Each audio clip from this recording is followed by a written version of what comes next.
This is the Sandman Podcast on TV Podcast Industries. We're discussing the Sandman Chapter 11, Dream of a Thousand Cats, and Calliope. Many, many seasons ago, cats truly ruled this world. We were larger than, everything made for us. Humans were tiny creatures, no larger than we are now. They would groom us, feed us. When the moon shone full, we would hunt them. For they were more delightful to catch than even birds. Oh, the joy of those days I saw in his eyes.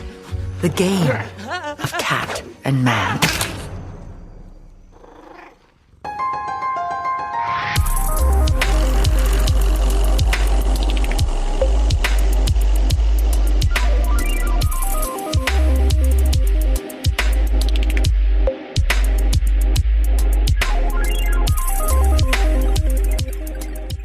Welcome back, fellow dreamers, to TV Podcast Industries. We're talking about the Sandman Chapter 11, Dream of a Thousand Cats, and Calliope. I'm one of your hosts, Derek. Hello there, fellow dreamers. I'm one of your other hosts, John. And rounding out this trio of dreams, or nightmares, depending on your punchief, I am Chris. Welcome back to the Sandman Podcast, Chris. Thank you.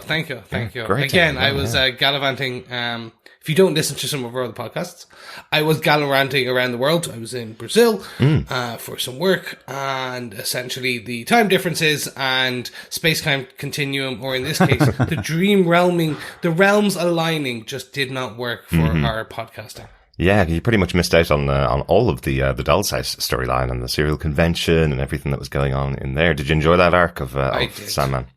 I think when we kind of kicked off, it was one of my favorites. Just the idea of a cereal convention. I'm Percy or Frosty's man back in the day, or Cocoa Pops if I had the chocolatey mood on me. Excellent. But the best way I can quickly say it is they definitely set up that they want a season 2. They definitely set up that they need a season 2. I'm hoping they get a season 2, but it felt slightly rushed. Oh. And I think the rush, because they could have given us at least one more episode, made this a 12-episode arc, and given us one or two more to go into some of the further threads that they had kind of started going into. So, like, they didn't give us the episode about his wife in hell, which is from that earlier volume. I'm assuming that's been shunted into season 2. Potentially, or yes. maybe, potentially. Yeah. There's a few bits and pieces that, like, I would have liked just some standalones, or kind of just given a bit more time to breathe. I think I'm also saying that is because I just want more Sandman. Yeah. I think that's more where my brain is. I'm like, I'm being critical because I'm annoyed that there is right now a 50-50 chance. Like, it is Schrodinger's Sandman. There is both more Sandman and no more Sandman in our future. Absolutely. And speaking of more Sandman, I suppose that's where we get to with this episode, Dream of a Thousand Cats and Calliope. This was released 2 weeks after the original 10-episode run. We mentioned on our podcast about the last episode, episode 10, that is the end of the season, and this episode was released a couple of weeks later as a kind of a bonus episode. It was called a bonus special event with these 2 episodes. So the whole intent of these being that they weren't connected into that overall arc story, which really was the story of Unity Kincaid, which you saw from the first episode to the last episode. That was in its entirety in those 10 episodes. So these are 2 brand new stories. They follow in the comic books the opposite way round. Weirdly, Calliope comes first and then Dream of a Thousand Cats, but they are directly after the Dollhouse arc. It's exactly how the comic books end and then go into these before it goes into Seasons of Mist, the next major arc for the comic books. So a really interesting way to do it. I heard Neil Gaiman talk about it on a couple of weeks ago, saying that this was always the plan. This was something that David S. Goyer had come up with in his original approach when they were selling the Warner Brothers produced Sandman to all of the streaming services, that it would always be a 10-episode show with one extra episode coming out a few weeks or a month or so later as a bonus. So interesting that they kept that. That's how they always planned to sell it. So an interesting one, isn't it?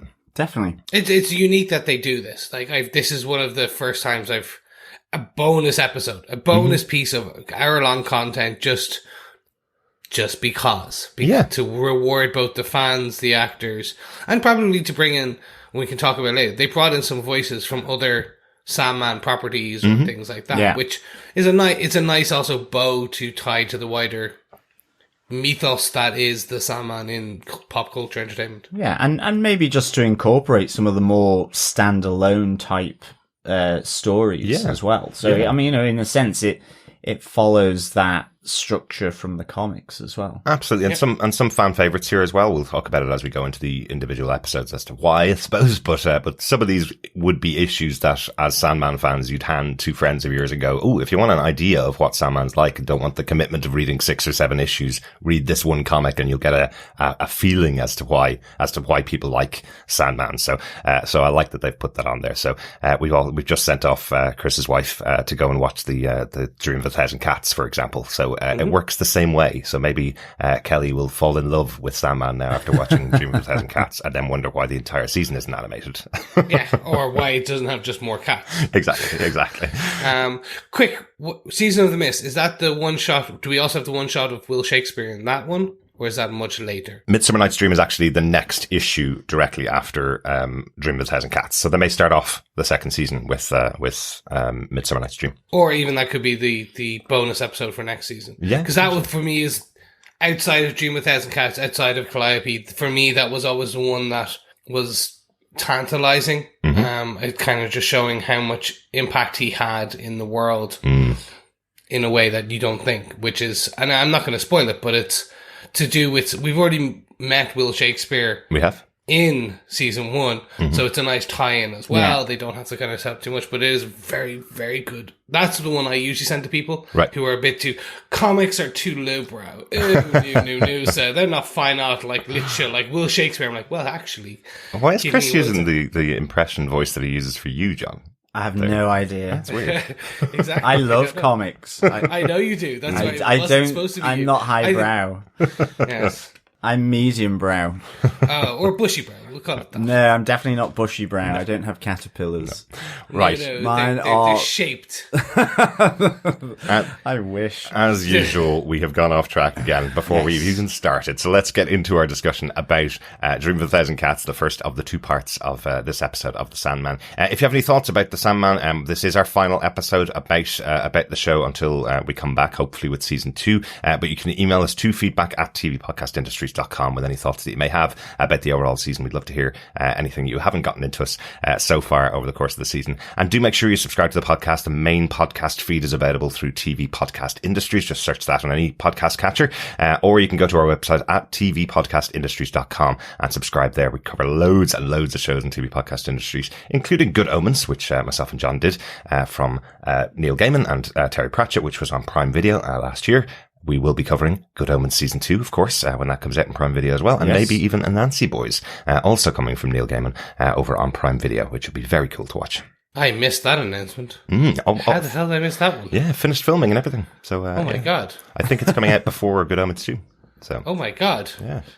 Damn, okay. I'm interesting. Yeah. And part of the reason, as we've mentioned before, if Netflix don't pick up the second season of Sandman, everything that Neil Gaiman has done seems to be over on Prime Video, so it seems logical that will be the place for it, including all of the Audible Sandman dramas being on the Amazon app. Audible, so very likely that that's where he'll be going with season 2 of Sandman, if Netflix don't get their fingers out.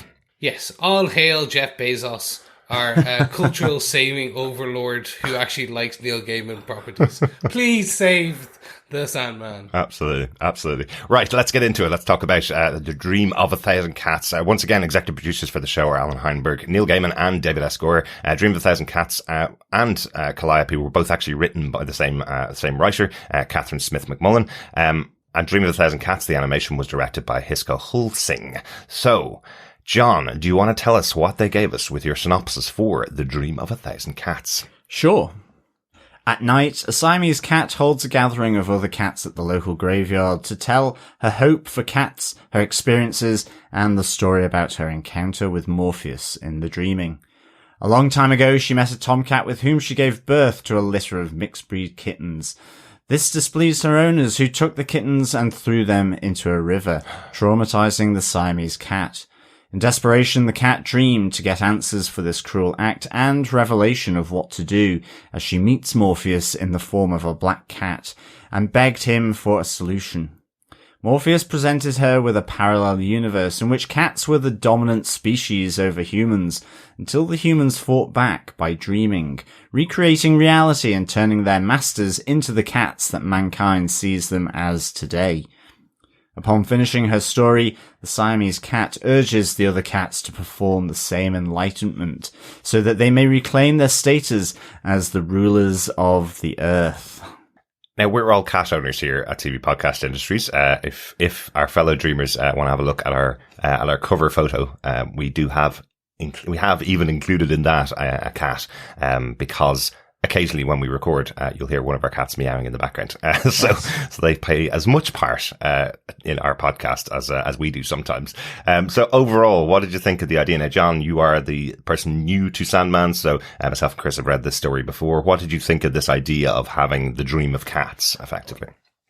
Well, there is that sort of meme, I think, going around where you see a little cat who pretends that he's riding a bike and then crashes off. I think we've all seen that, and which is really hilarious. So, there's something going on when these cats sort of get really relaxed, and this notion that, this other reality where, cats are dominant, or even like the, Futurama episode with the cats where they're kind of, actually mind controlling everyone. So even, all this really sort of fits with me. Yeah. But I really liked how, in a sense, just how this comes about with this Siamese cat because of such a cruel act from, basically an arse, really. I thought that was really sad, quite frankly. Yeah. The depiction, was really, really awful. That just because it was mixed breed, kittens, that then, let's drown them. I like that this Siamese cat, effectively is fighting back against, these owners who really shouldn't own any animals if that's all they're viewing it as. So, exactly. Oh, she's a pure breed. She can't possibly breed with other cats. Yeah, exactly. So, it in that sense, really enjoyed it, and I just really enjoyed that. In effect, the reverse has happened previously with humans not wanting to be hunted effectively, having this same kind of enlightenment. So I love this, and I love how, as I say, we see our cats sort of basically fast asleep for most of the day, quite frankly. So what is happening in their old little brains? I think we all know there's something else going on behind their eyes. Riding a bike and then crashing it. Or dreaming of the time when they were ruling the planet. How about yourself, Chris? How do you think this was executed from the story that you'd read before? How do you think of how it was translated to the screen? From a translation point of view, I loved it.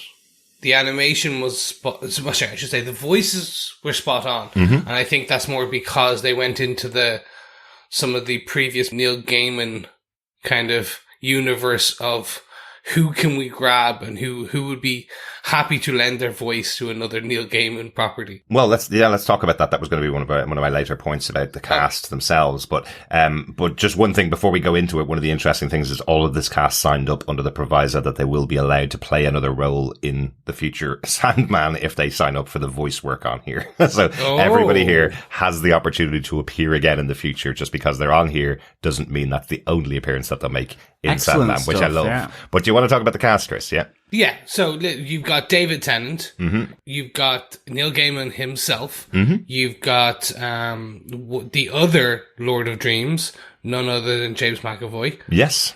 Which I absolutely loved. You have Sandra Oh, you have Rosie Day, you have Joe Lycett as well, and even Georgia Tennant herself, she's in there as well. Yes. And then, of course, the other angel that lights Neil Gaiman's life, none other than Michael Sheen. Yes, really cool, isn't it? That the idea that they've got the original couple who own the kitten are David and Georgia Tennant, so they're the loving couple who take care of their baby kitten and wonder what's going on in the mind.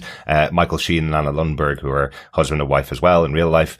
Michael Sheen also in Good Omens with David Tennant. They're the owners of the Siamese cat. So the little switch up there being that Michael Sheen plays the angel and David Tennant normally plays the devil, so they've switched up to be the nice and evil versions of themselves, which I like again. I think that's a really good touch. But yes, James McAvoy, the voice of Morpheus in the wonderful audibles of Sandman. So great to have him over there as well.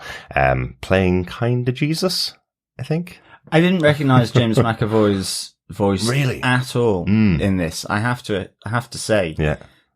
So I have no idea where Jesus was, unless it was it the narration with the cats? I don't know. I say I have no idea where he came in here. James McAvoy was the human who stood up and told everybody to dream the dream that the cats were no longer the leaders, that the humans would be the ones. I really didn't recognise James McAvoy. I think after listening to 20 odd hours of the audibles, I recognised James McAvoy's voice pretty well now. But I'm guessing as well because it wasn't Scottish. So yes, he was using his Morpheus voice. Okay, there we go. That's why. Yeah, yes. And Sandra Oh as the Siamese cat being the kind of central voice throughout this story was really good. Really enjoyed it. I didn't recognise Sandra Oh's voice there either. Well, very cool, Sandra Oh. Or Michael Sheen as the cruel arse, actually. You see, so John? There you go. Good stuff. Well, my hearing is obviously on the blink, fellow dreamers. Well, as I say, the good news though, all of these actors could be back in the future for roles in another season of Sandman. I can see a few roles that could be open for those excellent actors as well. So that'd be. Oh my cool. God, Destiny. Maybe. Yeah. Although they do have a great actor cast as Destiny in the audibles who we might see in the show. But back to The Dream of a Thousand Cats as a storyline itself. I really like this. I love this concept, as we've mentioned, all being cat owners, all knowing that there's something going on behind the eyes of cats. I love that there's this idea that in the past they did rule the world. But what I like about the storyline itself is how much the Siamese cat has gone through to get this information. You know, she's gone through her dreams, but she goes through this trial almost in order to get this information from the Lord of Dreams. Yeah. I think that's a really interesting idea. So she's gone through this whole trial, and then she's bringing the story to the rest of the cats around the world. We see a moment where she's in Paris, and she's obviously in the UK at the start of this episode. So she's travelled around at least Europe, spreading the word. But the twist on it that Morpheus tells her is the humans dreamed that it was always this way. So it's not that many thousands of years ago the cats did rule the world. It's that the humans dreamed that it always was this way. So you'll never find evidence that the world of cats being rulers existed, but it did exist. It's kind of the idea. I love that little twist on it. The worst part, you just brought up the Paris aspect, and this is where my brain goes. Okay, I literally went, how did she get there? Yeah. Like I don't disbelieve it. I just went, I really needed to see her jump onto a boat or onto a plane, stow away. I'm just like, give me the functional details here, the logistics, because that really makes the fantastical seem more real. You've just given two options there, Chris. Yeah. It could have been either of those two options. I know, but I just want to know which. I'm now more like, in The Dream of a Thousand Cats, how does the prophet get around the world? See, this is the thing. Again, being cat owners or being people that watch cats, I have seen a cat on the Dart, on a train in Ireland. I've seen a cat get off a train on its own onto a train station, and you're going, how did that cat get on here? And why is it getting off at this train station? So in this universe, in this animated show, I can kind of get this idea that a cat might have hopped onto the train across the Eurotunnel, and everybody just assumes its owner is on board the train, and then it just hops off in Paris. That's I can kind of see it. This is a very smart Siamese cat here. I hope so. But see, it would have been fun just seeing that logistics in animated form. That's cat taking it around the world in 80 days. Chris is all about the excitement and entertainment of logistics in animation. Well, yes, exactly. But I love as well how, the cats as rulers, but I really like how the Siamese cat, say, goes through this sort of trek to get to Morpheus to get that revelation.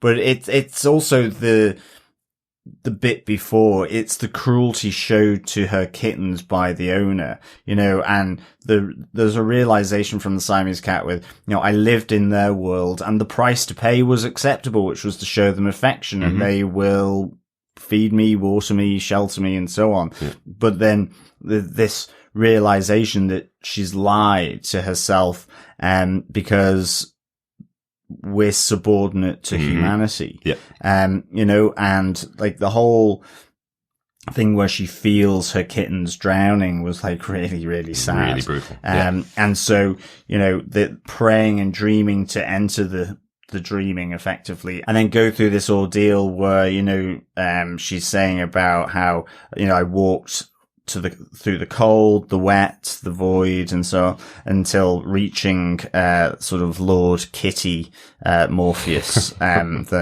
getting this revelation about how she might be able to change their predicament. But I also love that, all the cats in the graveyard, it's the little kitten who is, I believe all the other ones were a little skeptical, just like, well, yeah, she did provide a few laughs, so it's, the cats aren't sort of buying in. Absolutely. But it just needs enough of them. So the more tours she does of graveyards and I guess fish markets and so on, then the more the dreams sort of gain that power from the kitties. Absolutely. And that's the hope. But I love that the grey cat, who's the other central cat in the story, I love that he's kind of going, I don't care who it is, whether God, prophet, or anybody else, trying to convince 1,000 cats to do the exact same thing at the exact same time is impossible. Yeah, herding cats is difficult enough. Exactly. Yeah. But I love that the little kitten's there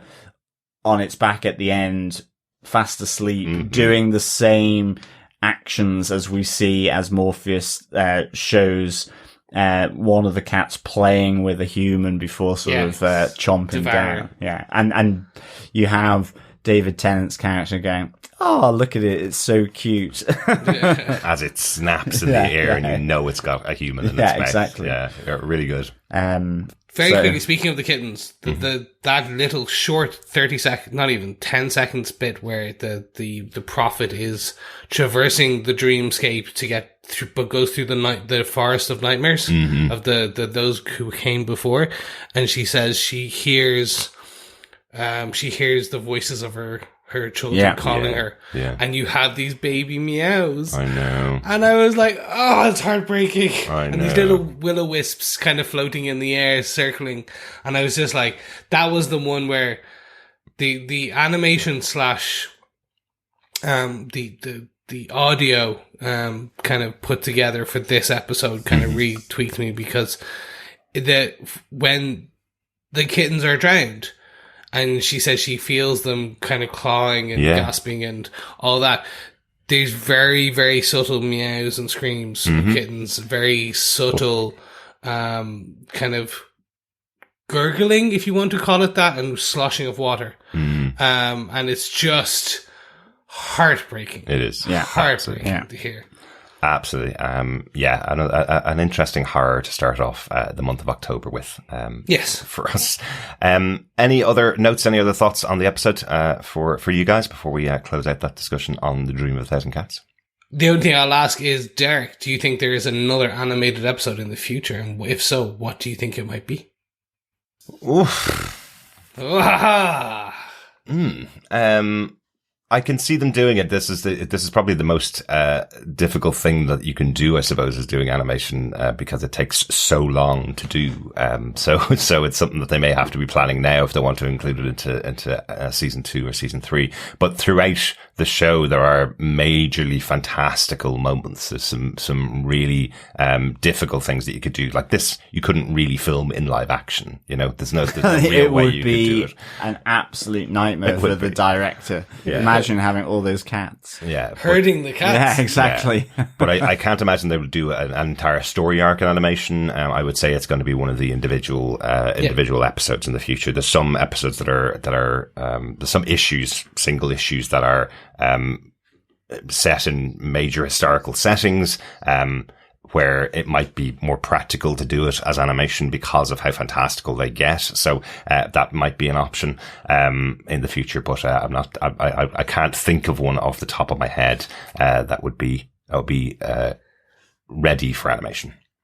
You heard it here first, fellow dreamers. I have stumped Lord of the Sandman, Derek. Well, if you set me up with the question beforehand, I might have researched it.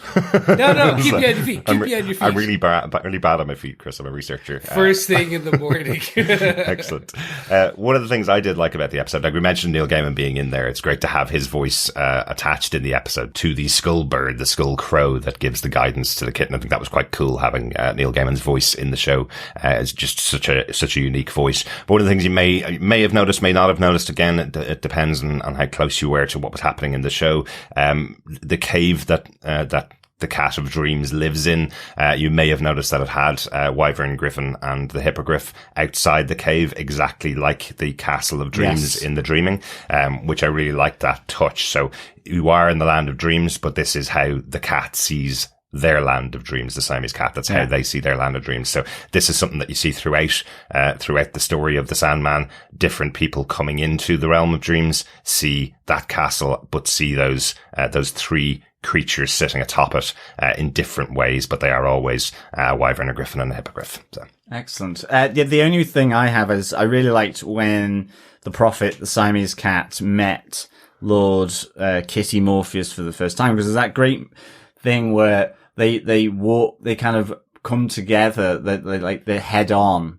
but don't sort of touch or do that cat thing where they kind of stroke up against one another. They almost like nose to nose, and then like she just kind of sniffs up at him. Just sniffs the air. Yeah. Towards him as they're just check in, and then kind of backed away again. So I thought it was a really kind of a very cat thing, well kind of identified and put in the animation. Absolutely. Yeah, it's really good. Even the moment where a Cat of Dreams asks who Siamese cat is, and she goes, "I'm a cat. I have my own nature." That's it. It's like there's no other detail behind it. It's just, I'm a cat and I'm here to ask you a question. It's no like I am this historical cat that has that owns the world, or any kind of detail about who it is. Just a cat, and I'm entitled to whatever information I want. Yes. So, yes, really well observed. Overall, guys, what did you think of the episode? Let's give a quick rating on this one before we move on to Calliope. John, what did you think of Dream of a Thousand Cats? I really enjoyed it.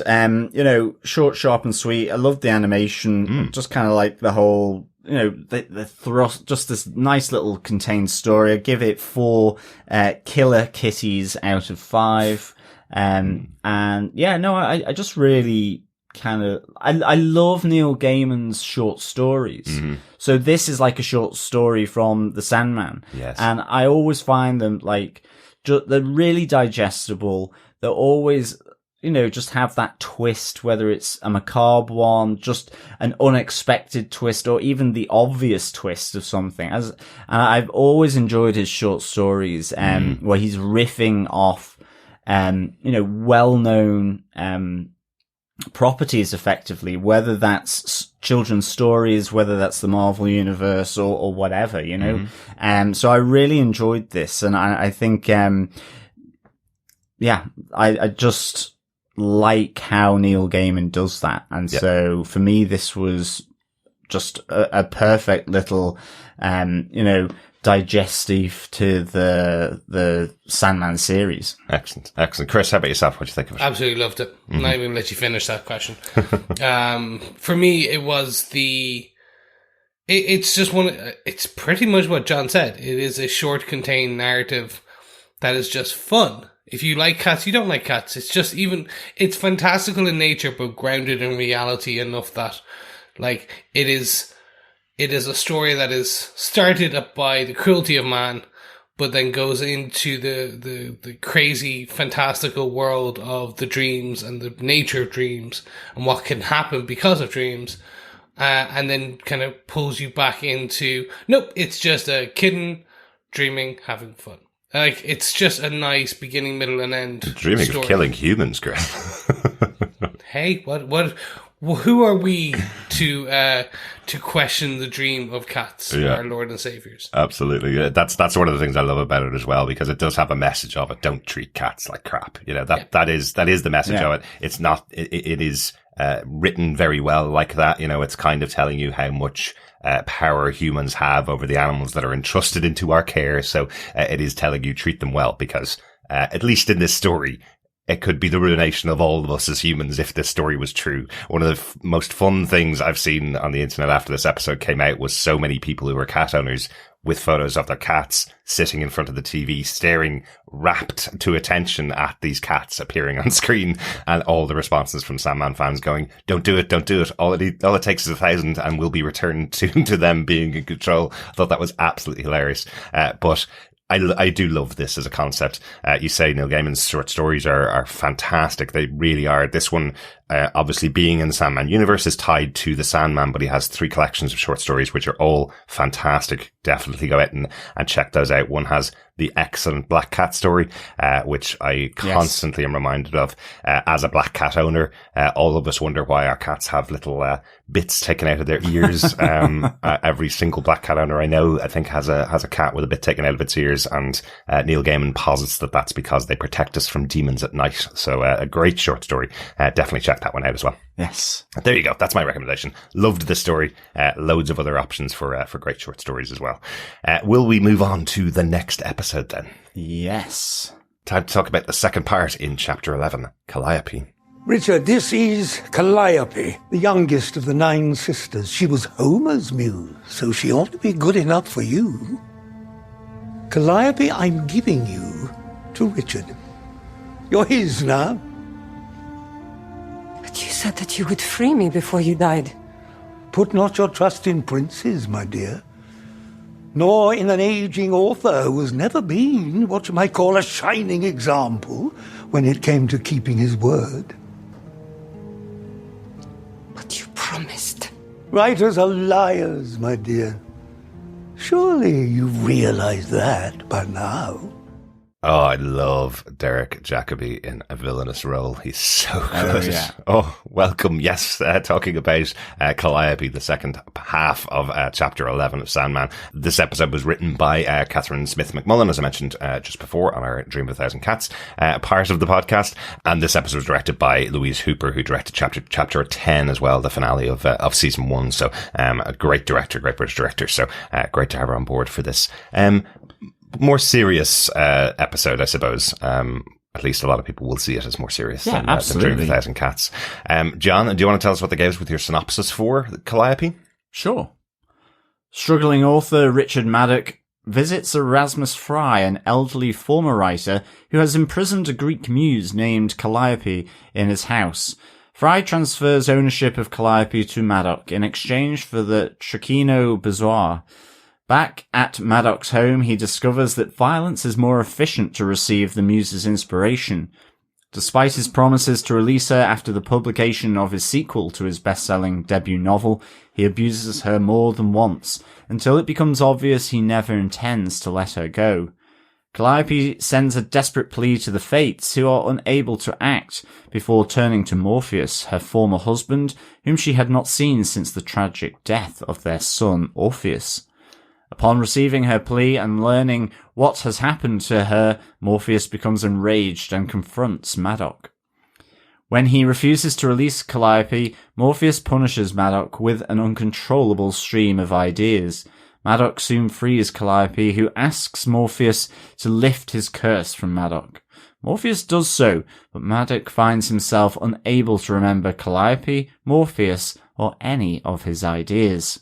Calliope vows to make sure that what happened to her doesn't happen to her sister muses. She and Morpheus share a tender goodbye as she expresses the hope that sometime in the future she can visit him in his realm and they'll be able to grieve their son properly. So another one-off story, this one kind of taking place spread across the 2 time periods. While Morpheus was captured, and just after he's come back at the end of the dollhouse arc of the story. So quite an interesting idea, right? Yes. That she has been captured and has no way out of this situation, but unable to call, even if she wanted to Morpheus because he's been trapped. So interesting idea. What do you think of this one overall, as an episode, John?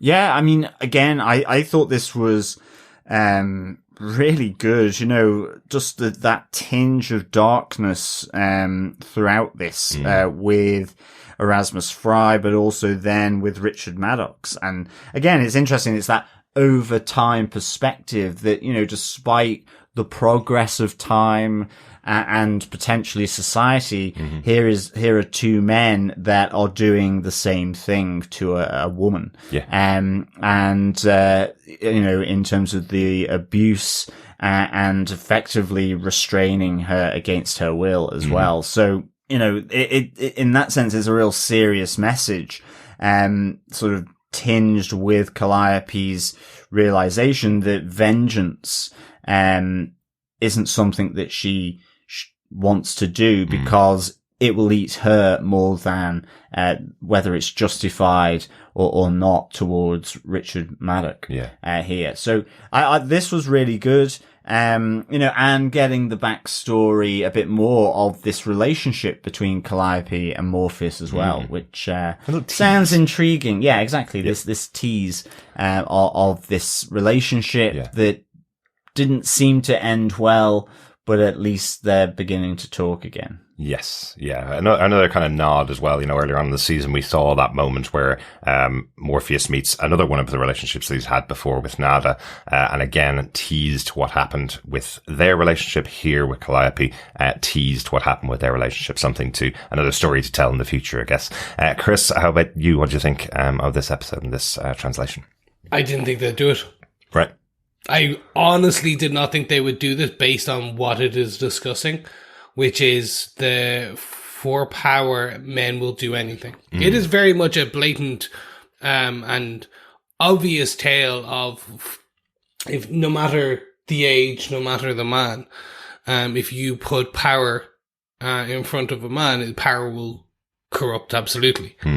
Or absolute power corrupts absolutely. Yeah. So if you give a man the power to be inspired to write anything, and especially with the current kind of him, in this case, Richard Maddox feeling, and then you do even get one quick scene where he is going down the internet rabbit hole of like looking at his Twitter, looking at his Instagram, looking at his like reviews, and it's all starting to trend towards negative. That will drive a man to do anything. Yeah. Yeah, he's very desperate at the opening of this episode. That he set it up quite well, and again, you know, just to come back to the original comic book that this is all taken from, line after line is taken directly from the comic here. There's the only updating really of it is, you know, again, as Chris said, him going onto the internet and seeing those internet reviews and how he's being seen in the world. That's not there, but Maddox himself is as desperate in the comic books at that point as he is on the TV show here. Yeah, and I mean also from his agent and the publisher. You know, he's 9 months. He's got the money. It's been 9 months overdue since he was supposed to deliver the book, and he hasn't written one word of it other than his name. So the only bit I have, and I'm going to ask this question: they do not directly say what he does or what these men do to the Muse. Yeah. And I think they make it just obvious enough. Yeah. I think.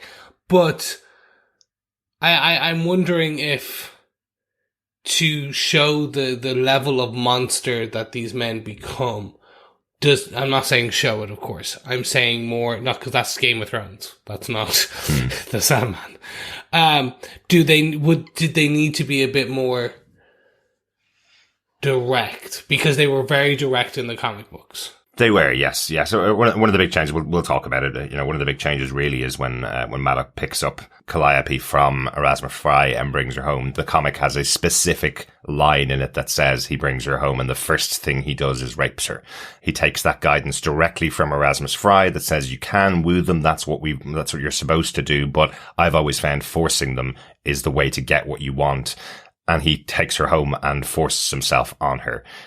Here, I suppose the context that they've added to this episode is that he realizes how bad a thing it is, and they make it clear that it is a really bad thing that Richard Maddox is doing. He feels he's pushed to this level because she's not giving up her gift to him. It almost makes Richard Maddox a worse person in the TV show, because in the comic, he doesn't even think about it. He's the one that says she's thousands of years old. She's not even a human.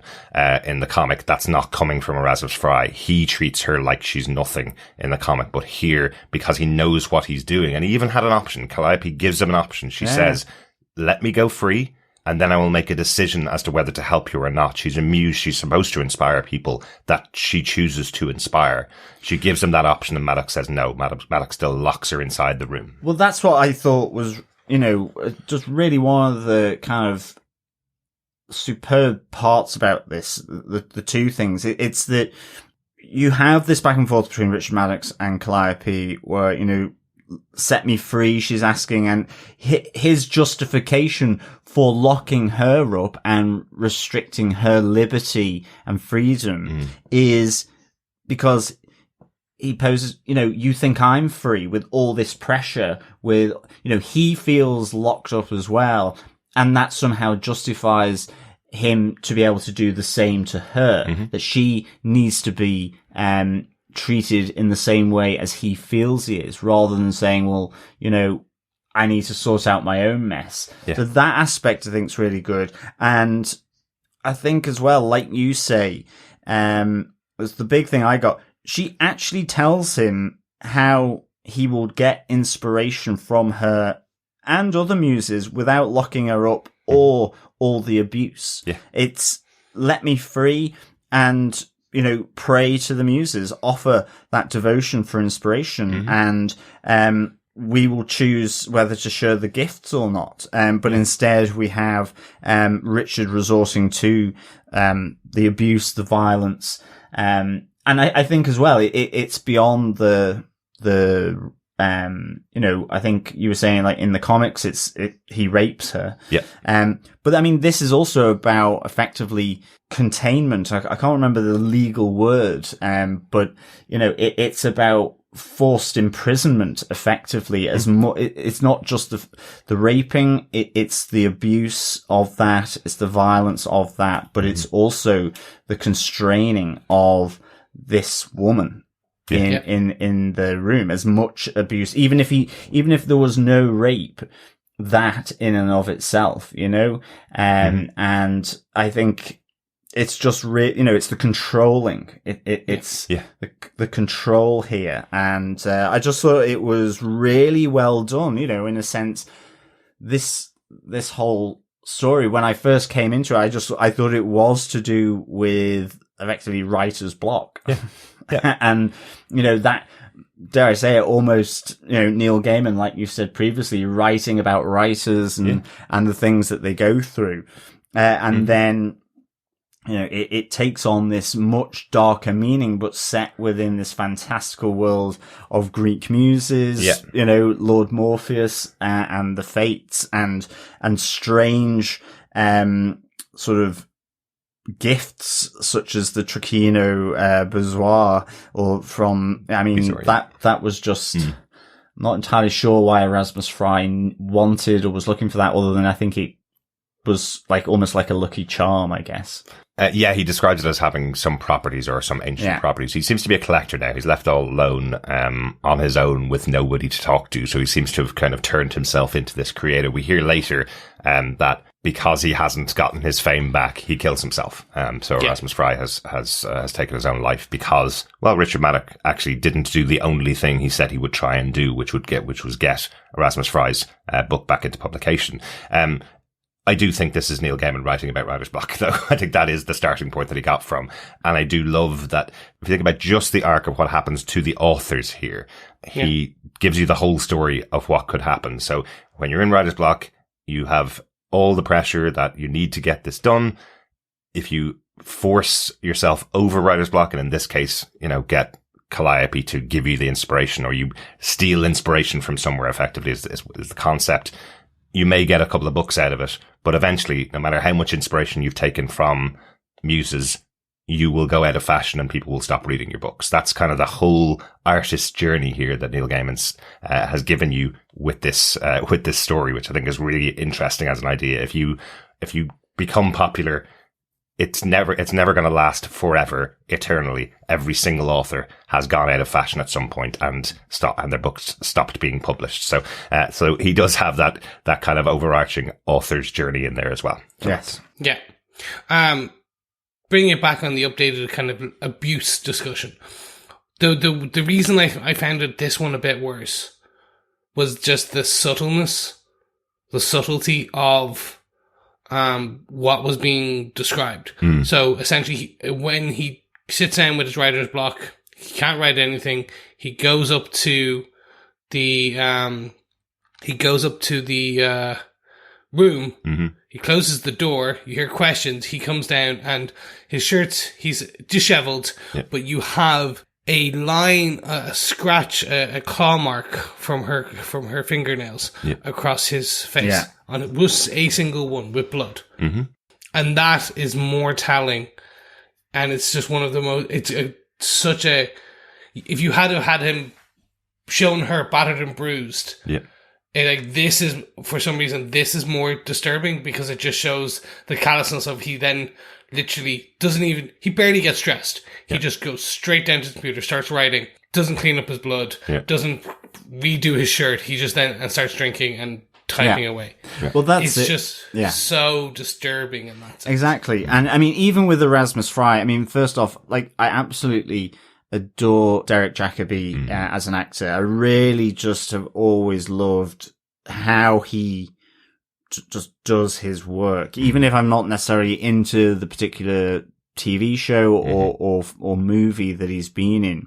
I just really like the gravitas and just how he does it. And I think here in Erasmus Fry as well, it's not only, as I say, you have this abuse by men over time here, now aged, but has done exactly what Richard Maddox is doing. And it's like, even though she has inspired him to all these great works, he's completely resentful of her, in the sense that, because he knows the truth, that it's the issues with him, and she's the one that's dug him out of it, and completely resentful. But as well, I just love that, again, that dialogue from him, about that you have at the start of the little snippet from the episode where he says, writers are liars.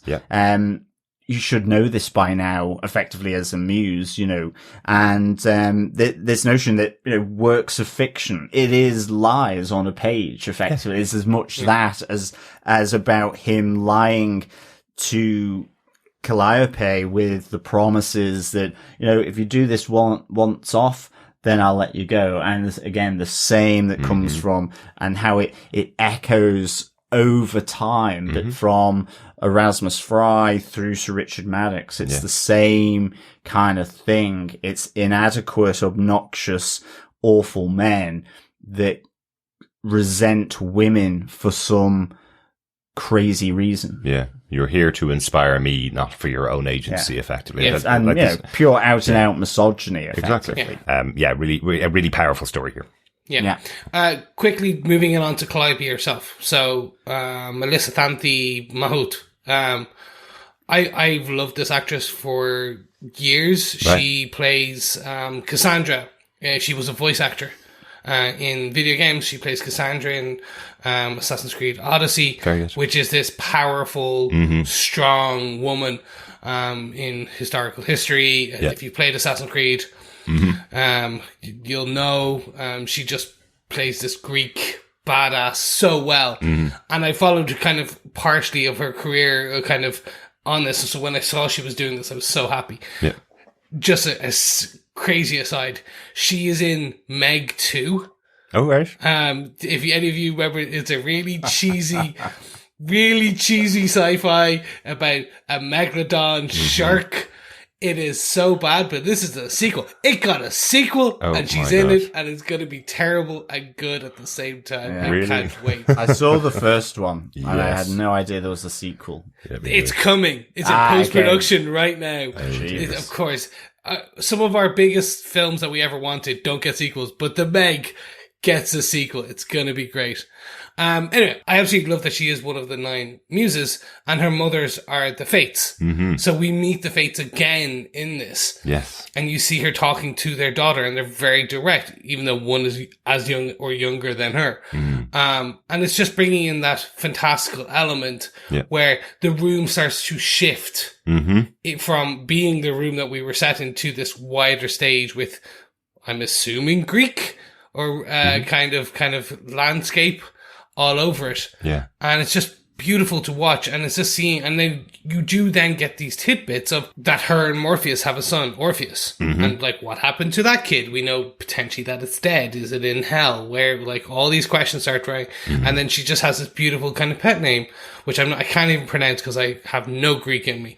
But it's just, it begins with an O, and it's just, she says it such with parts with disdain and not even hate, but just this kind of like love lorn, and it's delivered that way. And then at the end, it's delivered with pure, like missing. I can't even put a thing. It's just delivered in a way. It's just like there's thankfulness, and it's just like maybe there is a future with these two. Yes. Yes. Well, there was certainly a past yet. They were husband and wife, Oniris and Calliope. They had a child, and the child is dead. Yes, that's all there. But yeah, I think we will see that story. That is an issue of the comic book. If you do want to read the story, there is an issue of comic book dedicated to the story of Orpheus. But there is that comment from her where Calliope says, "He hates me, and I have complete disdain for him for what happened to our child." So because the child is dead, both of them blame each other, and that broke them apart because they both thought they both should be able to save a child. He's the Lord of of Dreams, and she's one of the Fates. If they can't keep their child alive, who can? Is kind of the idea. So they both blamed each other.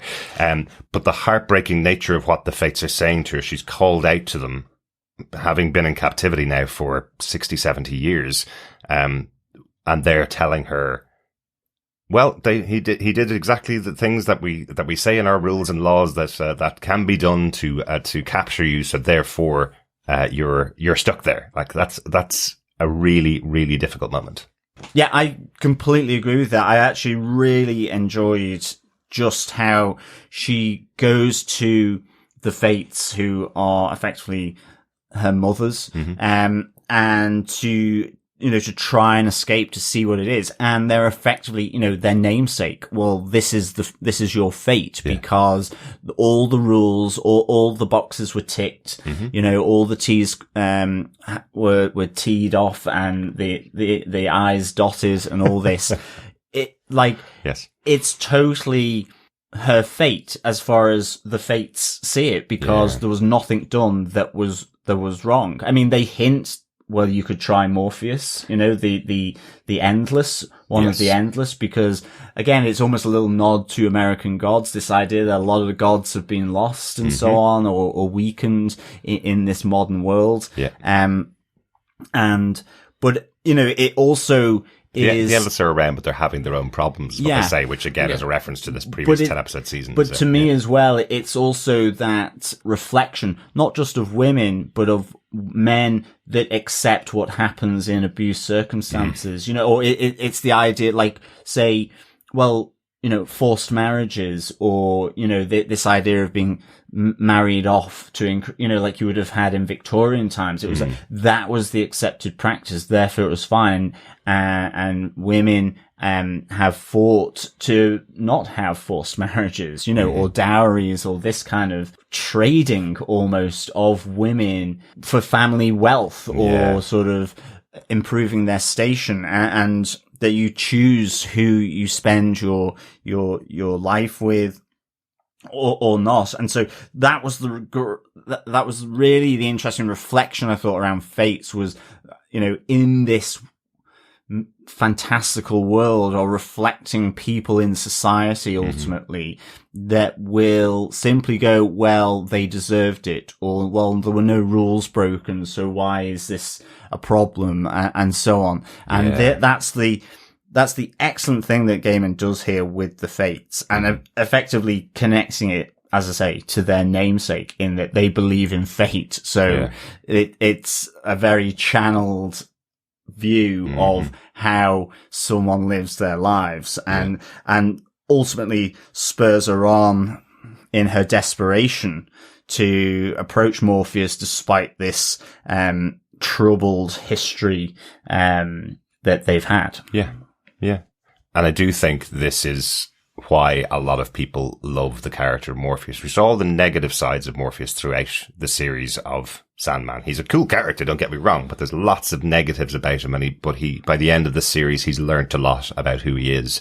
And here, his treatment of Calliope, I think, is so well realized, so well brought to the screen by Tom Sturridge. The softness and how polite he is with dealing with Calliope after all that she's gone through. Again, if you remember the timing of this, it's a couple of years after he's been imprisoned for 100 years, and she apologizes to him or says how much she's hurt for him, and he goes, don't even worry about it. My suffering is nothing compared to what you've suffered through. The reason why he stayed away from her was because he thought she didn't want him near her. And he took that as, well, if you don't want me near you, I'm away. The minute she called for him, he came. That's Morpheus. That is who he is. He still absolutely loves her, but is willing to be pushed away by her if that's what she chooses. So, I like how they've put this character on screen here in this moment, because it shows another side of the character of Morpheus, how caring he is. The punishment he wants to deal out to Richard, again, he will only do it if he gets the go-ahead from Calliope. She's kind of going, well, there's no punishment at all that would punish him for what he's done to me. There's nothing at all that he could do. But effectively, Morpheus visits the punishment of having unlimited ideas so that he will release Calliope. And once he does, Calliope chooses to take away that punishment effectively. So I love that. He's not being vengeful. He's using what he can to help her be free, because she can only be free if he says the words, you're free, effectively. Yeah. So, and he can't specifically tell him to do that. So he uses what he can to drive him to free Calliope, and then turns it off effectively. Yeah. Well, the punishment's excellent because it is exactly what Richard Maddock is looking for, is ideas. Yeah. But he puts them to absolute excess, or as he says, if ideas are what you want, you'll have them in abundance, and effectively drives him loopers with the amount of ideas sort of just flooding into his brain. I love the idea of the were goldfish, and I really enjoy when the moon comes out, the goldfish turns into a wolf. Exactly. Yes. I really like the idea as well of someone being given a lost library card from the ancient library of Alexandria. I thought that would be like a really cool story. It felt really Neil Gaiman in that sense. And if you want the full list, go read issue 17 of Sandman. It's got the full list of everything, all the ideas that Richard Maddock comes up with. There's some really interesting ones in there as well. And try and read that wall that he writes out all of the ideas in blood because he has no pen. Try and read some of the things he's written on the wall there. There's some interesting ones too. It's a really brutal moment. Again, it is showing how far it goes when he uses his own fingers to write in blood on the wall. But an apt punishment for him. The wrap up of it, of the episode, is that Calliope will now use her gifts to inspire a change in humanity, to inspire a change in those rules, effectively, so that this can't happen again ever to any of the muses. Why write them so that people can take any of them captive? So, which I like. I like that there's that bit of inspiration for her, and that she's going to drive humans to be better.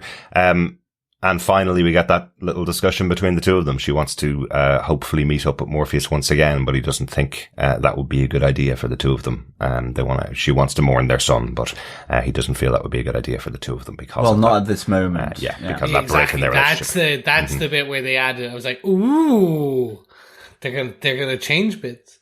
For me, the reason I love this is it sets a path for a potential sequel, which we never got.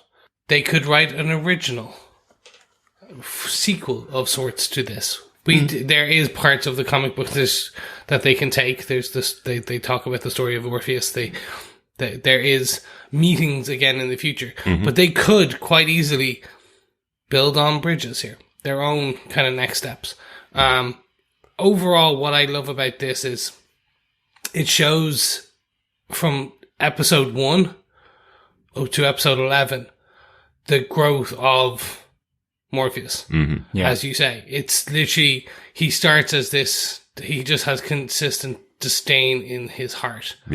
And then it gets even worse with his imprisonment. And then towards the end of about the very, this is set slightly after episode 10.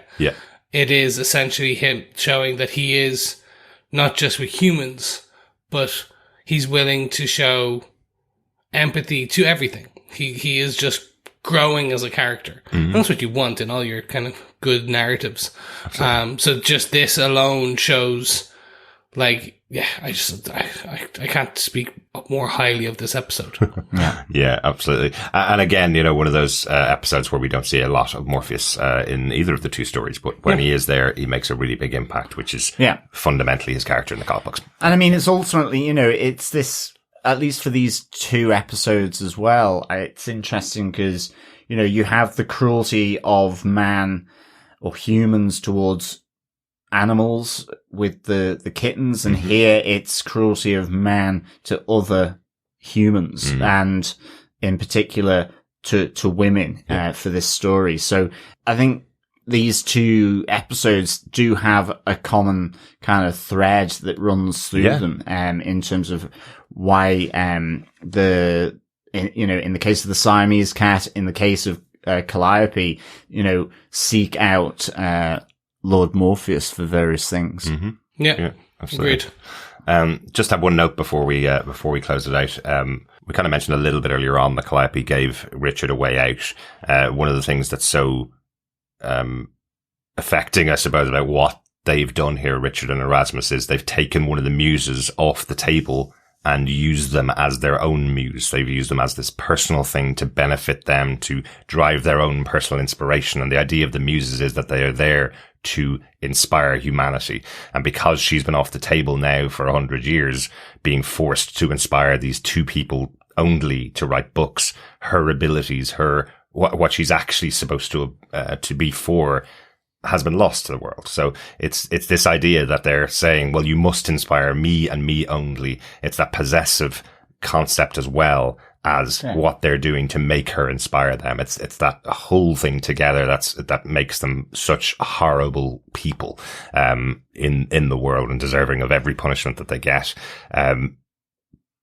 Because as the muses, she would have had her own ability to choose who deserves the gift of inspiration. And neither of these people should have deserved that, right? Given who they are. Overall, what's your final thoughts on the episode? John, what do you think of the episode overall? I mean, it really kind of dark and bleak in many respects, this part of chapter 11. But I thought it was really powerful. I give it 4.5 righters wrongs out of 5. To me, it's, this notion of the abusing, defiling nature of men to women, and it looks at it across time, but even in terms of the fates, those people, whether they're men or women, that don't intervene to try and rectify it, but here then there are the people to rectify it. So it's this microcosm, but just done, as I say, with Greek fates, with the Lord of Dreams, with all the, with the fates, with these, fantastical myths, that we have. So I thought this was really, really good. I thought Derek Jacobi was superb. Mm-hmm. Doing his evil turn. Similarly, seeing Arthur Darvill as well as Richard Maddock, really good. I liked the sense that he gave to that character. In many respects, starting off almost sympathetic because he's got writer's block, but then how he chooses to, and the decisions he makes to unlock that block, is, he deserves that, apt punishment of just a stream and flood of ideas, that he can't control. So this to me was just really, an excellent, little piece. So 4.5 writer's wrongs out of 5. Chris. For me, this, I can't say much more of why I enjoy it. The actors, the actresses, the storyline. I think I felt that the subtlety in comparison to some of the original on the abuse, I thought on first viewing I was a bit miffed at, because I was like, they were almost, I was going to say they were just washing away the abuse of it, but actually upon the second viewing, I was like, no, it's a bit more, it's subtle for a reason. Mm-hmm. In that they kind of take it's the horror of the unseen, if to a degree. So when we talk about horror films, it's shadow is sometimes more scary than the actual beast itself. This was actually that for me. I again like how they incorporated into the overall mythos of what we are discussing. What we are, the Sandman itself, and I love that it's a bonus episode. Yeah. You could slot this in. It's good where it is, but you could slot it in kind of as a digestive somewhere through, just to take that break. I don't know why you take an abuse kind of mini break, but sure, it's a good story too. Yeah, I think it's important that it happens here because it's after, Morpheus has learned who he is, at the end of the Doll's House, which is why it makes sense in the comics to land right here. I think the Dream of a Thousand Cats you could probably put somewhere in the middle of the season, at some point. But this one really is the culmination of where he has gotten to. We saw at the end of the season him going off to become the creator of dreams and nightmares again, which he was before. So he's back to learning everything, bringing it on board. Whereas here we see him actually reaching out to his past and acknowledging that he needs to change. So you could do Dream of a Thousand Cats as episodes 5.5 and this is still episode 10.5. Exactly. I think that's a good way of doing it. Yeah. Speaking of, I didn't get to say it. Galt I'm really happy with Galt is taken back and given a new life as a dream. It was very nice. I didn't get to say that. Very happy with that one. Yeah, that was fabulous in episode 10, wasn't it? Really, really good. Derek, what did you think of this Calliope? I love the translation of this. I thought this was actually worked probably better in live action than it did in the comic. You could easily have taken the comic and done it live, and it would have just felt exploitative in live action. In the comic book, it's very clear exactly what's going on and the abuse that's happening to Calliope. Here, it's not just the abuse; it's what these men who are aware of what they're doing are doing to this woman to get what they want. And as you say, John, the addition of that the people that allow this thing to go on in society is interesting as well. The fates have exactly the same purpose in the book, but it actually comes across very well in the episode. And I think that's a testimony to the writer of the episode and the actors and director involved that are able to bring this to life as being something massively brutal. Then, it's in the case of Erasmus Fry and with Richard Maddox, it's forced imprisonment effectively. Yeah. Which I know, the interesting thing is here in Ireland, that's just recently gone on the statute book in terms of range of different abuses that one person can do to another. Yeah. But it's also then with the fates, it's the societal imprisonment through actually just the laws and the rules that are acceptable at the time, or what's just the general cultural aspect of what they feel is acceptable as well. That you've reached out for help. Oh, well, the laws say that he's done nothing wrong here, so it's fine. What we're going to do exactly. And that's the other side of this imprisonment here. So really good. A tough episode, but I think it's a really well put together episode. So certainly a great entry into the end of Sandman season 1. We've gotten to the end of our coverage of the Sandman season 1. And unfortunately, even after taking this long to get through it, that final episode came out on the 19th of August, and we're here on the 2nd of October, we still don't have confirmation that there is going to be a season 2 of Sandman. That's a real shame at this stage. You would expect, given how much this show is loved, the reviews have been through the roof. There's been a massive amount of viewership on Netflix over the course of the last 8 or 9 weeks since the episodes were released. So a real shame that we don't have a second season. I'll say 2 things though. I think this has been adapted way better than I ever thought it could have been. This version of what's been brought to screen is absolutely fantastic. If we never get a second season, at least we got an amazingly adapted first season of the show. But I am hoping we will get a second season. Yeah.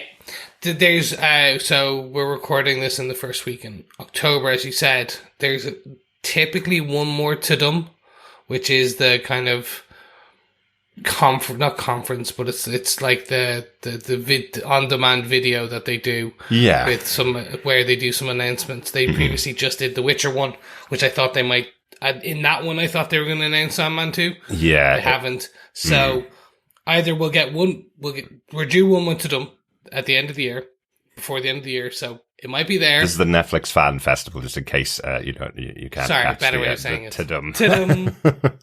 It's based on it's based on the noise they make on Netflix. One more due at the end of the year, or they'll just do a press release, and that will be it. It will be a press release with a quote from Neil Gaiman, a quote from one or two of the actors, and probably the showrunner. I think it will go into next year now. I think we won't get any, because we are so far now, it will either be a stealth, like slow news day, let's stealth drop this, or sorry, on a very packed news day, let's stealth drop this as it's not getting a second season, or it will be an announcement next year once they've probably started pre-production, where they've already probably, if they did get renewed, they've already started pre-production, and they'll announce it when it's closer to production, when they start filming and all that type of thing, and you can't hide it as much due to castings and things like that. So I think we're now in a Schrodinger's Sandman for at least a couple of months. Yeah, it's unusual because Netflix are usually very big at sharing their successes. You mentioned Tidum, the fan festival. Sandman was the only premium show on Netflix that did not have any presence at all in their 2-day Tidum event a couple of weeks ago.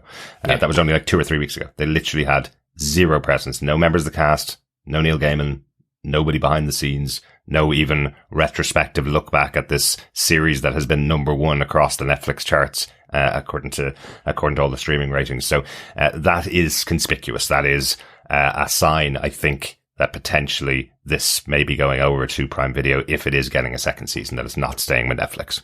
Again, this is a Warner Brothers production as well. So we if you are anyway clued into what is going on there, we have lost shows, but there's been a number of shows that have come to HBO, gone from HBO, films that have been cancelled, shows that have been cancelled that are well into production.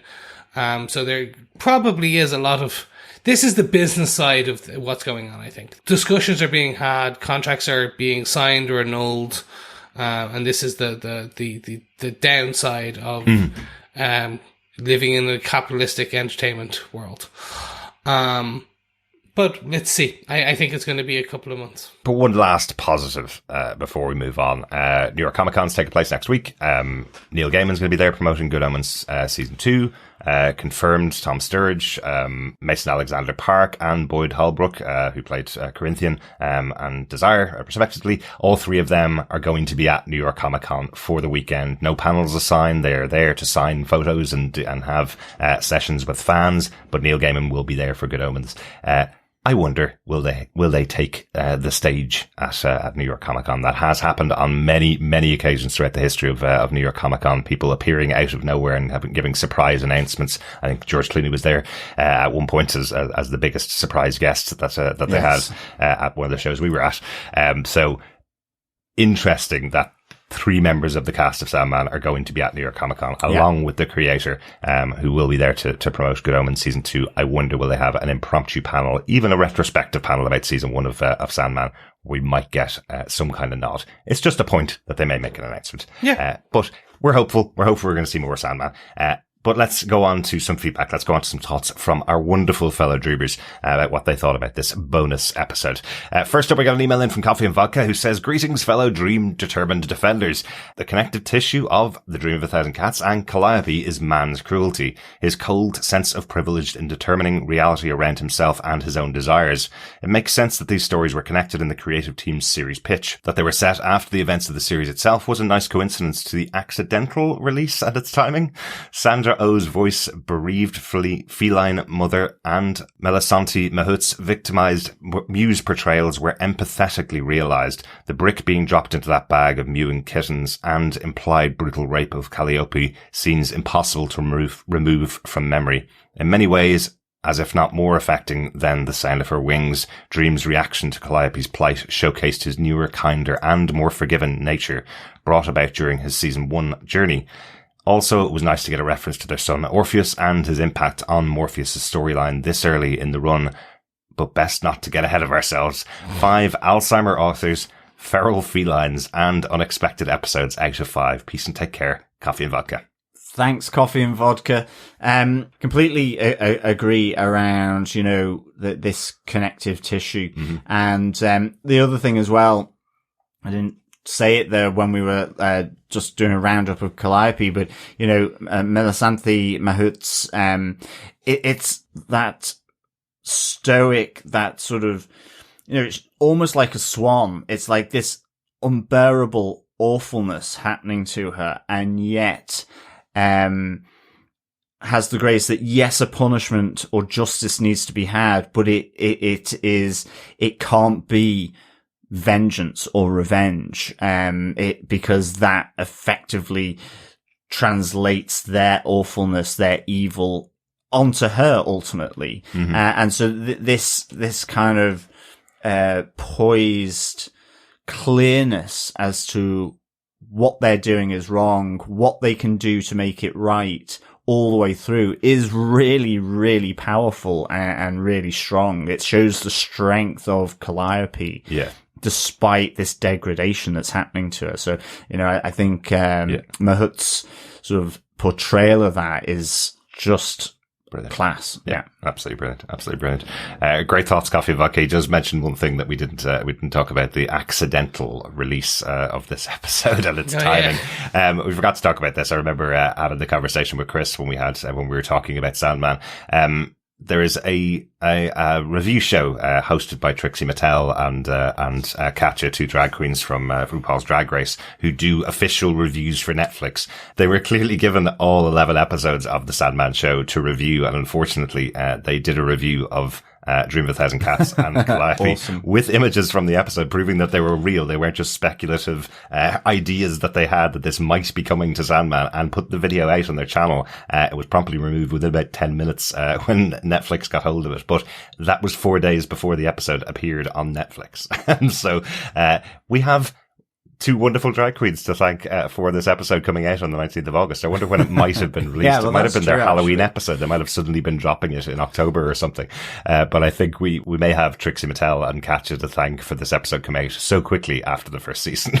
Exactly. Thank you, ladies. And thank you, Coffee and Vodka, as well. Absolutely. We also got an email in from Kate who says, "Hello.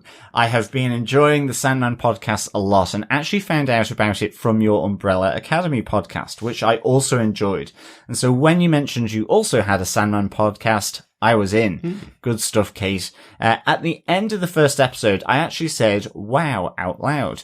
Not all of your episodes have been released yet, and so you may have already addressed this, but I was wondering if when there was a reference to the Family Man collector at the cereal convention, if that was actually Jed's foster dad and he couldn't make it because the Corinthian killed him. Speaking of the cereal convention, I like how it reminded me of Roald Dahl's The Witches and their hotel convention and the feeling of dread that was invoked. Although The Witches is of course a kid's book, when I think about it, it's kind of just as messed up. The witches in their way are also serial killers. Anyway, thank you for the podcast and keep up the good work. Sincerely, Kate in San Francisco. Thanks so much, Kate. Yeah, I think the parallels of Roald Dahl's The Witches and their hotel convention and, their kidnapping and eating of children is exactly like the serial convention in that sense. So, there's certainly parallels there. And I mean, isn't it just fantastic that Roald Dahl could always get this darkness into children's books? There's a lot of the time we try and sort of withdraw children from certain horrors in a way, and yet some of my favorite children's books, even if it's just like the nursery rhymes, you think of Red Riding Hood, you think of all these different tales. There's also a learning in that,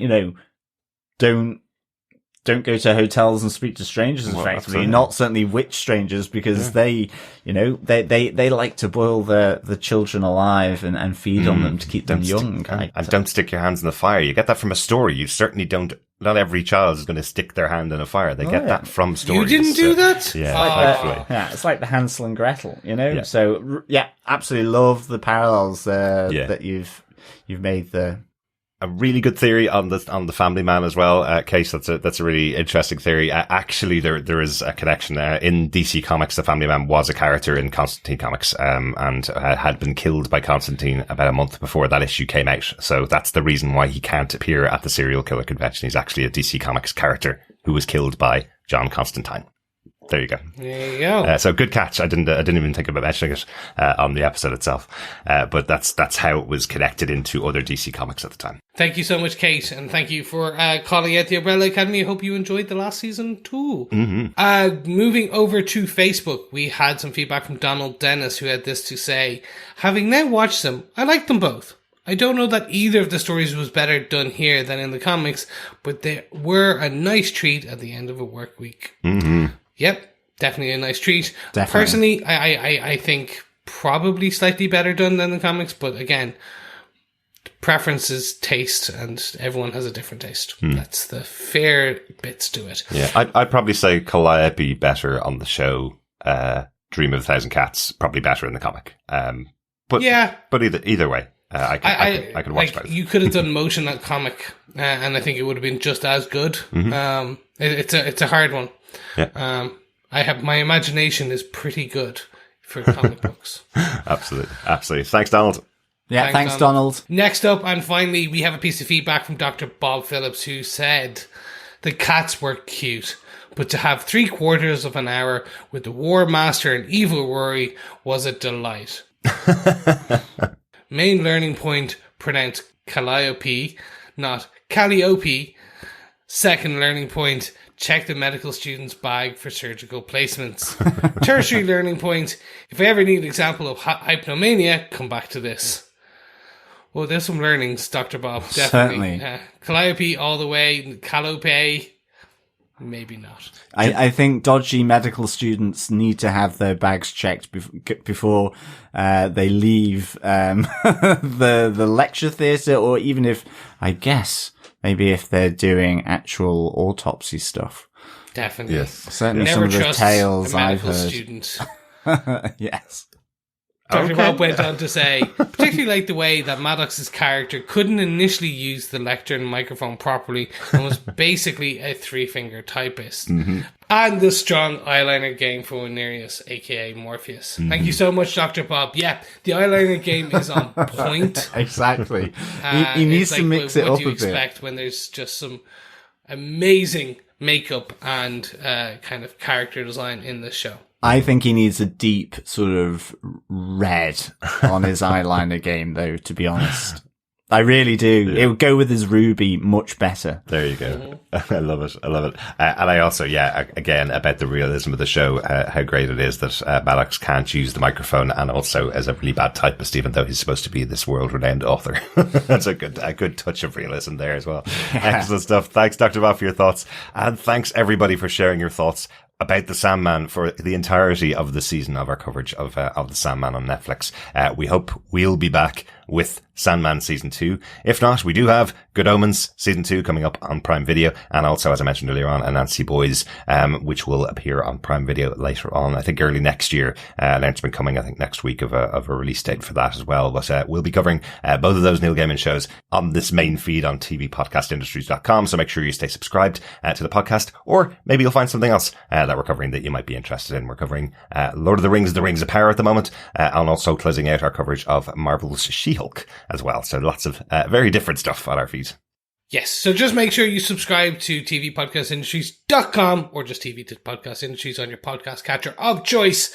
We are going to be doing a host of entertainment over the next 12 to 18 to 24 months. Who knows what's going to keep coming? There's many shows coming. There's going to be something you love. So make sure you subscribe. And if you really enjoyed what you hear, you can support the show by heading on over to patreon.com/tvpodcastindustries and support us for an ongoing monthly amount. Any of your choice, or you can do a one-off donation by heading to buymeacoffee.com/tvpi, and that can literally buy our editor-in-chief coffee. Yeah, and a quick huge thanks to Gail Cleary for her buy us a coffee, effectively, or buy me a coffee, which came through. Really good to get the one-off support to help with all the different things that are needed, such as the hosting of the website and all the processing that goes into the podcast. So thanks, Gail. Yeah, not to mention all the coffee I need to do all the editing and production of the podcast. Exactly. That's literally why we buy him a coffee. Yeah. Thank you so much, Gail. You can also support us by liking, reviewing, because you know you love those 5 stars, and of course sharing the podcast, because sharing the podcast is what, gentlemen? Sharing the love. It is sharing the love. Or dare I say it, sharing the dream. Sharing the dream, yes. Yes, thank you so much for everyone for joining us. But with that, I believe, boys, we should head off to the realm of dreams. Thanks so much for joining us. We will talk to you again next time. Yes, thanks so much, fellow dreamers, for joining us on our journey through the dreamscape of the Sandman. It has been fantastic. Remember, in the meantime, keep watching, keep listening, and keep dreaming. Nighty-night. Bye. Bye.